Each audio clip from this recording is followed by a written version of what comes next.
dimanapun berada yang ikut hadir melalui audio video streaming dari berbagai wilayah yang jauh, yang semuanya sangat Abuya cintai, sangat Abuya doakan, terkhusus Sahibul Bait Kang Haji Engkon dan keluarga besar beliau yang telah mewujudkan acara yang menjadi keberuntungan bagi semua yang hadir, bahkan yang tidak hadir pun mendapatkan keuntungannya. Bukan cuma manusia saja, ahli bumi dan buminya, langit dan penghuninya, seisinya dan semua alam semesta mendapatkan kebaikan-kebaikan barokah dari majelis yang agung seperti ini. Tentunya kita juga selain bersyukur kepada Allah, kita juga bersyukur kepada Sahibul Bait. Semoga Allah membalas segala pengorbanan Sahibul Bait dalam rangka mewujudkan acara yang agung ini dengan sebaik-baiknya balasan. Para jamaah yang mulia,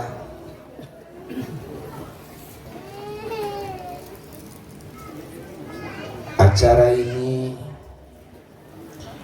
adalah acara maulid. Acara maulid banyak maknanya. Di antara makna-makna yang pokok daripada maulid itu adalah tasyakur bin ni'mah, mensyukuri nikmat terbesar dari Allah, yakni syukur kepada Allah atas karunia-Nya dan nikmatnya yang terbesar yang Allah anugerahkan kepada kita sebagai hambanya yang beriman, baik manusia maupun bangsa jin. Dan juga anugerah ini Allah anugerahkan kepada semua ciptaannya, seluruh alam semesta, kebagian semua daripada anugerah ini. Anugerah terbesar ini ada dua pokoknya, intinya. Yang pertama adalah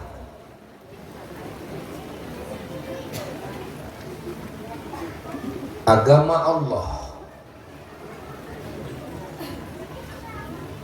adalah Islam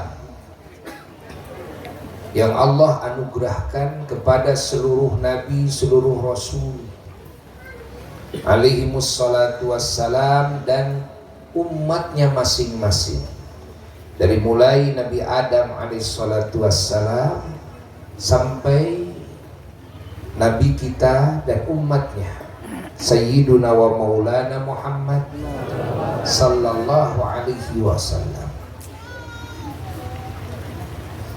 Nah, Islam ini adalah satu-satunya ajaran Allah. Allah tidak menurunkan dua ajaran kepada manusia dan bangsa jin di muka bumi ini. Hanya satu ajaran, yaitu ajaran Islam. Maka Allah menyatakan dalam Al-Quran, A'udzu billahi minasyaitonir rajim, Bismillahirrahmanirrahim. Inna dina indallahil Islam. Sesungguhnya din, agama, aturan hidup indallah di sisi Allah, al-Islamu adalah Islam. Jadi seluruh para nabi, para rasul agamanya adalah Islam. Seluruh umat para nabi, para rasul yang terdahulu dan umat Nabi Muhammad SAW juga sama. Agamanya adalah Islam. Cuma yang beda adalah dari sisi penerapan nama Muslim. Penerapan nama Muslim itu dipublikasikan oleh Allah secara terbuka kepada umat Kangjeng Nabi Muhammad sallallahu alaihi wasallam. Padahal semua para nabi adalah muslim. Semua umat para rasul adalah muslim semuanya.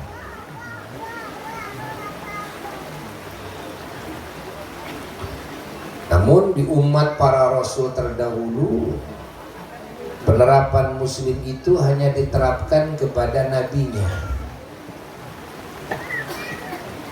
Nabi Ibrahim disebut oleh Allah Hanifan Musliman. Tapi kalau umatnya tidak dimasyhurkan oleh Allah dengan nama Muslim.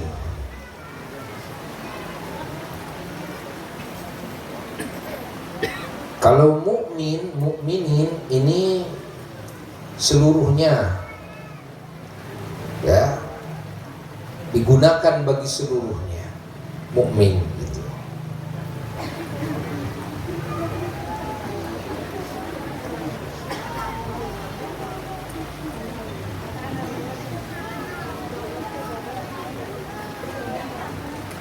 Islam ini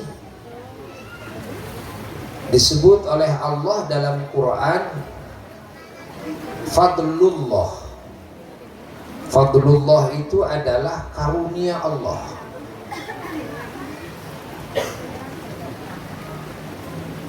Karunia Allah itu banyak sekali, tapi yang paling agung, yang paling besar, yang paling utama, yang sempurna adalah Islam, agama. Lalu yang kedua, anugerah teragung itu yang Allah anugerahkan kepada kita, bahkan kepada semua mukminin. Bukan cuma umat Nabi Muhammad sallallahu alaihi wasallam saja, tapi seluruh yang beriman. Baik itu manusia, termasuk para nabi, para rasul alaihi wassalatu wassalam, dan umatnya masing-masing, maupun bangsa jin sekalipun, mukminin yang beriman.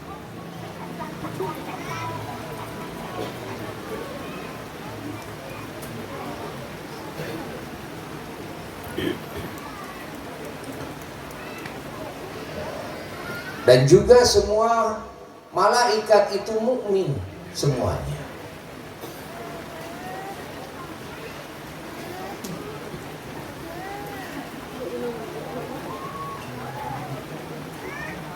Dan anugerah ini juga bukan sekedar bagi mukminin saja, tapi bagi seluruh alam semesta.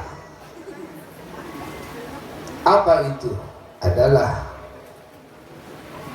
diciptakannya, dilahirkannya, diutusnya Nabi kita Sayyiduna wa Maulana Muhammad sallallahu alaihi wasallam. Wujud Nabi kita adalah nikmat dan anugerah yang terbesar.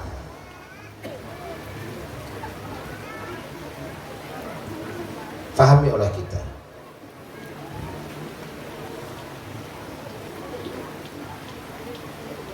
Dan beliau oleh Allah Jalla Jalaluhu wahdah dijadikan rahmat bagi semua alam semesta.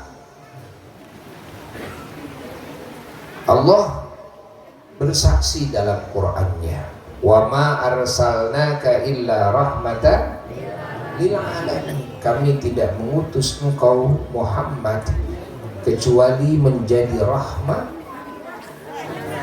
yakni kasih sayang kami, lil alamina, bagi semua alam semesta. Jadi wujud Nabi kita Sayyidina wa Maulana Muhammad sallallahu alaihi wasallam adalah rahmatan lil alamin. Jadi semua alam mendapatkan keberuntungan, mendapatkan anugerah dari Allah melalui wujud Kangjeng Nabi Muhammad sallallahu alaihi wasallam. Nabi kita disebut rahmat, wujud Nabi kita itu oleh Allah.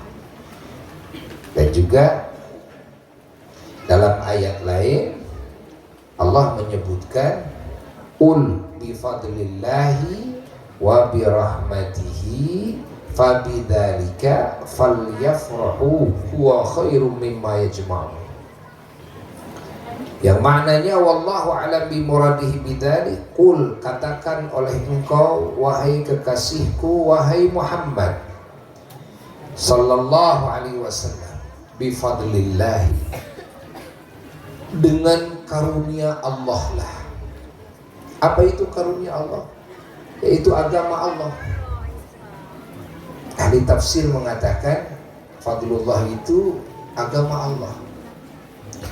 Wa bi rahmatihi, dan dengan rahmat Allah lah. Apa itu rahmat Allah? Ahli tafsir mengatakan rahmat Allah itu adalah wujud Kangjeng Nabi Muhammad sallallahu alaihi wasallam. Fabidzalika, maka dengan hal itu, yaitu dengan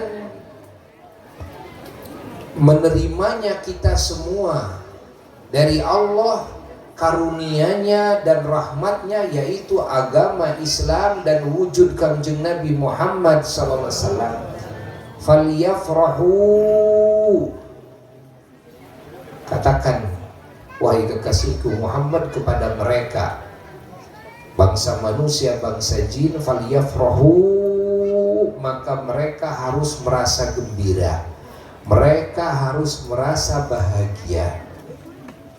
Huwa, itu agama Allah dan wujud Kangjeng Nabi Muhammad sallallahu alaihi wasallam, khairun, adalah lebih baik, mimma, dari segala perkara, yajma'una, yang mereka kumpulkan.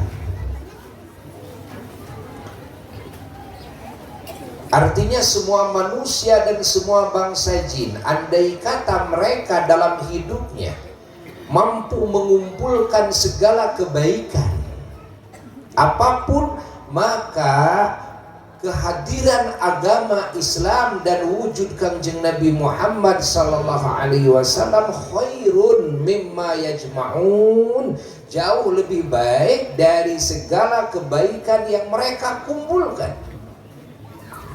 Allah. Bahasa khairun lebih baik af'al tafdhil. Apa af'al tafdhil itu? Bagian daripada ya kalimat yang bermakna fi'il, yang maknanya untuk mengunggulkan sesuatu atas yang lainnya.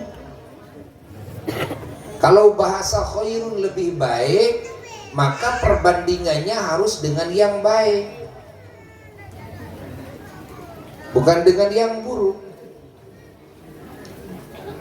Artinya kalau semua manusia dan bangsa jin mampu mengumpulkan segala kebaikan apapun dalam hidupnya, Dari zaman Nabi Adam alaihissalatu wassalam sampai hari kiamat, kebaikan apapun, maka kehadiran agama Islam dan kehadiran wujud Kangjeng Nabi Muhammad sallallahu alaihi wasallam khairun, itu jauh lebih baik. Mimma, dari segala perkara, yajma'una, yang mereka kumpulkan. Artinya tidak ada kebaikan yang terbaik yang Allah ciptakan di alam semesta ini kecuali dua.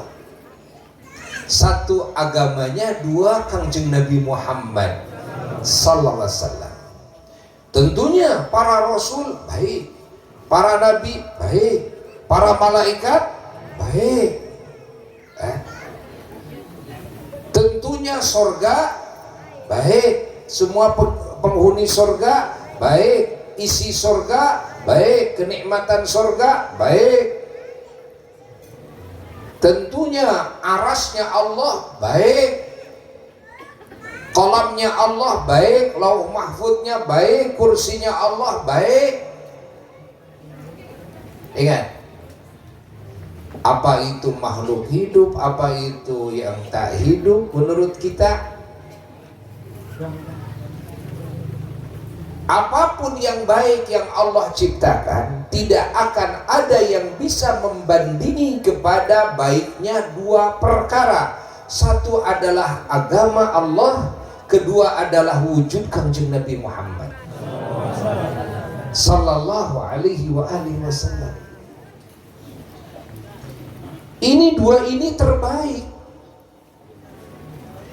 Dua ini terbaik. Pahami oleh kita semua. Maka kita diperintahkan oleh Allah mensyukuri nikmat yang Allah berikan kepada kita sekecil apapun. Dan Allah berjanji, la in syakartum la azidannakum, kalau kalian mensyukuri nikmat yang aku berikan kepada kalian, artinya sekecil apapun, la azidannakum, maka pasti aku akan menambah nikmat yang lain atas nikmat yang telah aku berikan kepada kalian. Itu kalau mensyukuri nikmat yang terkecil. Bagaimana kalau mensyukuri nikmat yang terbesar? Kan? Tidak akan terukur tambahan nikmat dan anugerah dari Allah ketika kita mampu mensyukuri nikmatnya yang terbesar, yaitu nikmatul Islam wa nikmatu Sayyidina Muhammad. Nikmatnya Islam dan nikmat wujud Kangjeng Nabi Muhammad sallallahu alaihi wasallam. Pahami? Maka di dalam khutbahnya Rasulullah sallallahu alaihi wasallam sering didengar oleh sahabat. Para sahabatnya juga sama mengikuti apa yang Nabi ajarkan, dan para ulama, para sholihin sama mengikuti apa yang Rasul ajarkan. Dalam khutbah, alhamdulillahilladzi hadana lidinil imani wal Islam. Alhamdulillahilladzi hadana lil Islam. Kan? Alhamdulillah ala ni'matil imani wal Islam. Islam. Pujian-pujian kepada Allah ini sering diucapkan oleh baginda Rasulullah sallallahu alaihi wasallam. Namun umat Islam ini banyak yang belum tahu, banyak yang masih dangkal pengetahuannya tentang apa? Tentang bahwa kedudukan wujud Kangjeng Nabi Muhammad sallallahu alaihi wasallam itu pun adalah anugerah terbesar.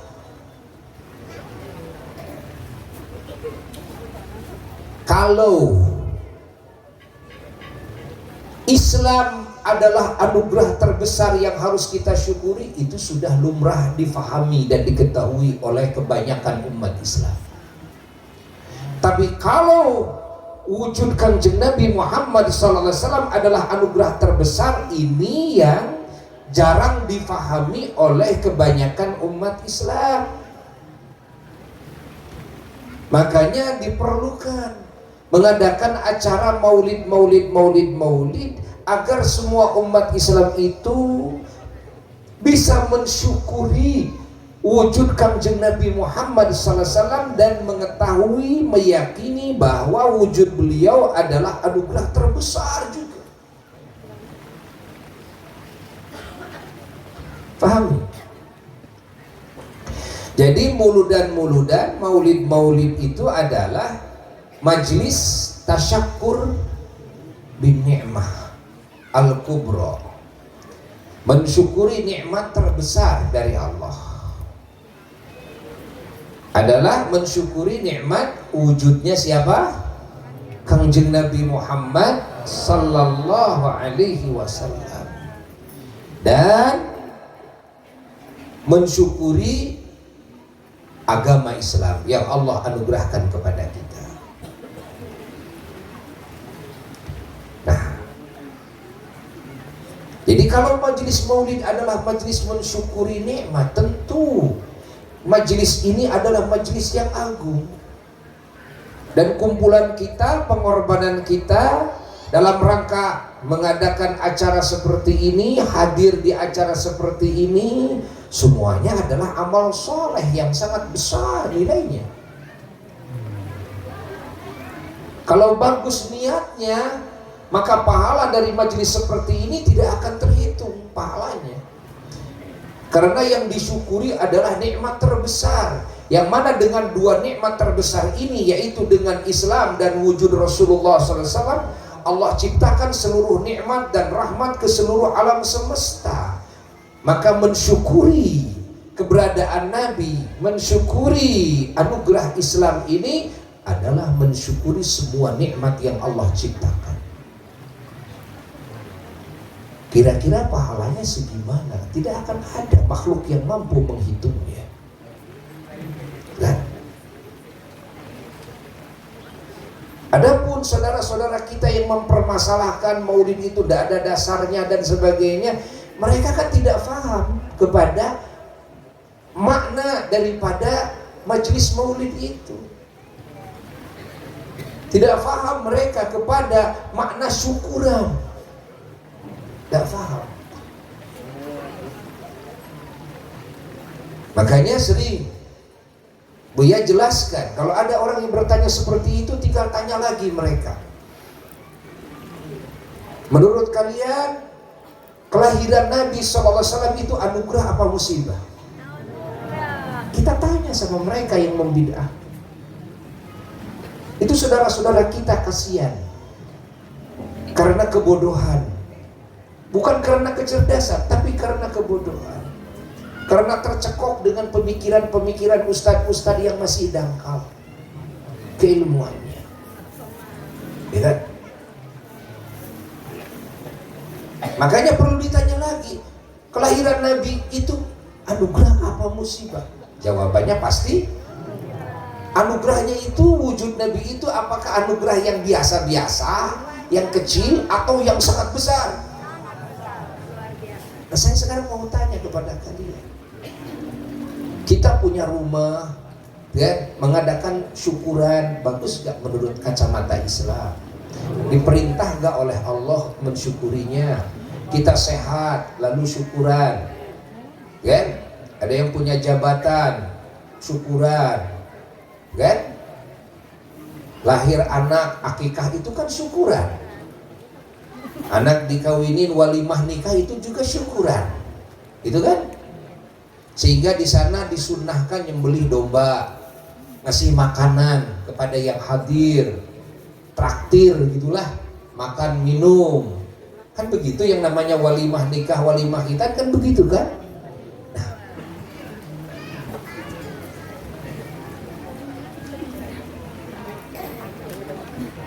menurut kalian bagus gak kalau kita mengadakan syukuran ketika kita mendapatkan nikmat? Kita menyembelih domba atau menyembelih sapi, kita bikin makanan, lalu menjamu yang hadir kita menghias tempatnya demi menghormati semua yang hadir.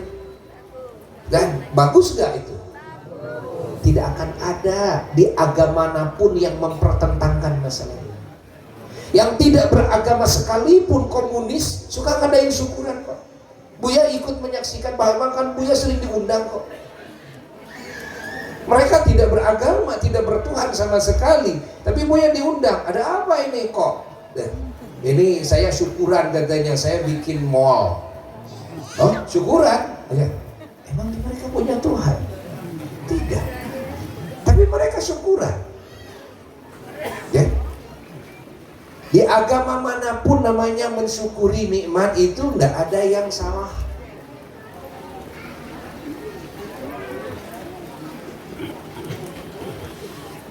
Bagaimana dengan mensyukuri dilahirkannya Rasulullah Sallallahu Alaihi Wasallam di muka bumi ini?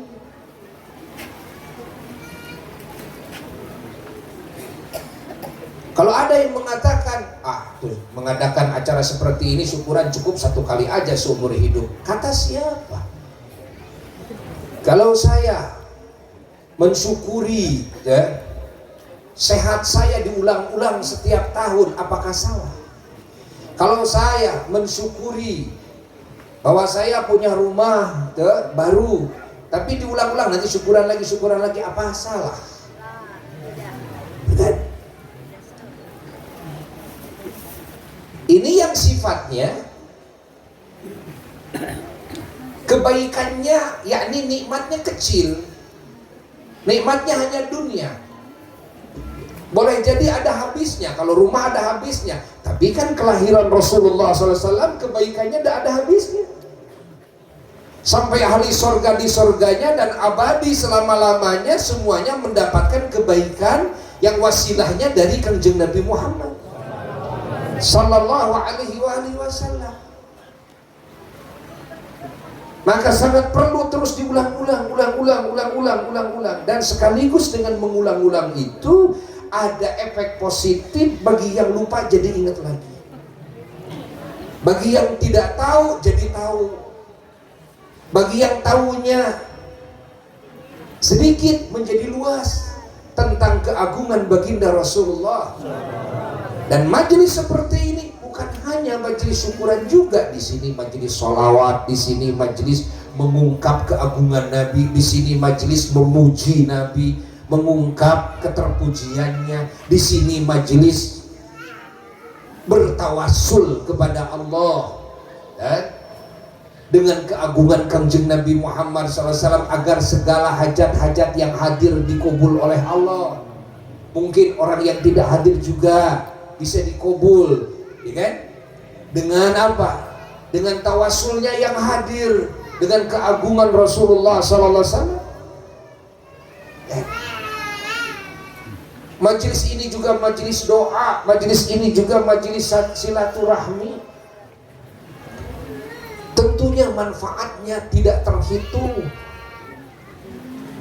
Bahkan di samping itu pula, kalau di sini ada yang tidak punya duit buat makan, tidak punya beras buat makan, hadir dalam majelis maulid suka dikasih makan, kan bisa dikasih makan, bisa dapat makanan.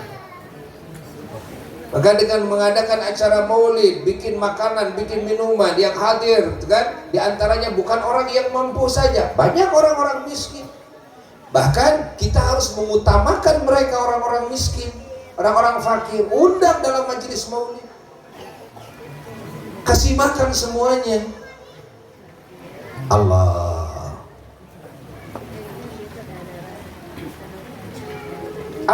Apakah ada keburukan dalam majelis maulid yang disaksikan oleh kita? Ada.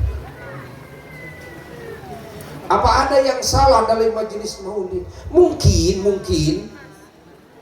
sebagian kecil sekali karena kebodohannya kepada urusan fikih, umpamanya melakukan kesalahan-kesalahan. Itu pun juga kesalahan yang sifatnya apa? Sifatnya yang muttafaq alaih, salahnya menurut semua pendapat ulama sedunia muttafaq alaih, itu sangat jarang sekali terjadi.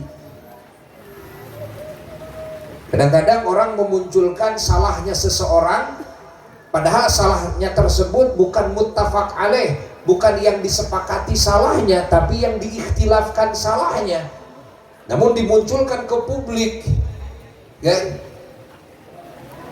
Itu tidak boleh.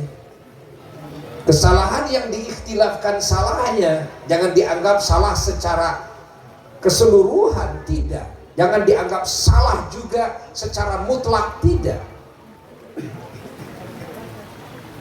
Karena benar dan salah itu ada yang muttafaq alaih, yang disepakati oleh semua para mujtahid, para ulama yang ahli ijtihad. Ada yang mukhtalaf fi, ada yang diikhtilafkan, berbeda pendapat.